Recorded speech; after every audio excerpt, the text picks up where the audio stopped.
Welcome back to the channel. Thank you for watching. Thank you for taking an interest in my channel. Please feel free to like and subscribe at any point during this video that you find it useful, because that helps YouTube to spread the word out. So it appears from a report released by Sentinel, which is a firm that studies and produces reports on disinformation campaigns and online harassment on social media, that the backlash against Amber Heard is, and I quote, one of the worst cases of cyberbullying and cyber stalking by a group of Twitter accounts that we've ever seen. Stating also elsewhere in the report that it will illustrate one of the worst cases of platform manipulation and flagrant abuse from a group of Twitter accounts, and it says that it will show how trolls use tactics to manipulate conversations and trends across Twitter whilst targeting and abusing women to suppress any positive tweets supporting Amber Heard. So naturally I felt the need to report, comment and I suppose opine on this subject, because after all there are comments and there are comments. There are comments such as mine, which are of a legal nature, a legal commentary, legal analysis, dissecting the evidence, the testimony, everything that's been said by witnesses, by judges, by courts, by media and so on. And I'm certainly not the only lawyer to comment on this. There's a whole list of other lawyers which I will tag in the description below. Forgive me if I miss you out. There's lots of you, but lots of lawyers are commenting on this. And aside from the lawyers, there are also other people that have been affected by this in their own way, and they are commenting on it as well. So if people have a need to comment because they've been affected by a similar situation, perhaps they've been at the behest of false allegations. Just recently, our firm has achieved a fantastic not guilty on all counts against one of our clients, who we believe was at the mercy of false allegations all along, but it's affected his life for some 5 years and prevented him from seeing his children. Imagine that. You are in a case, you are accused of doing some horrific things, but they are essentially false allegations. But it affects your life for 5 years. It prevents you from seeing your children. It prevents you from going about your normal daily life because you have an ongoing prosecution that haunts your every waking moment.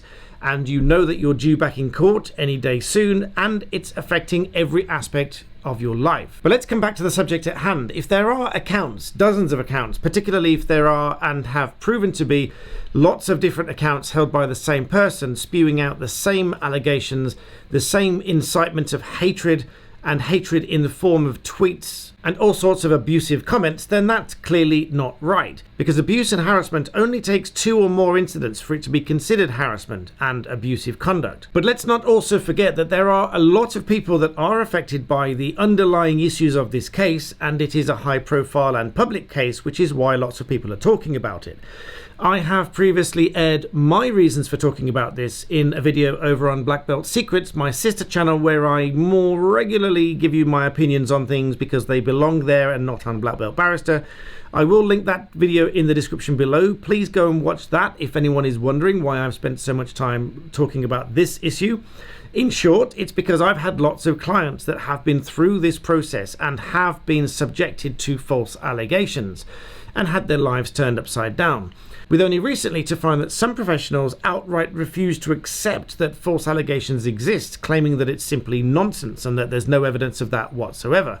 Quite the contrary, I've been in court and I've had clients that have produced significant evidence that they are the one being abused and that the other party is simply making false allegations. So I think it's going to be very interesting to read this report in great depth. I will link this report in the description below. You can go and read that yourself.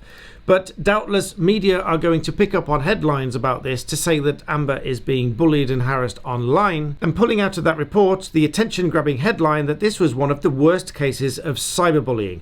Case in point, if this video of mine gets lots of views, that's partly why.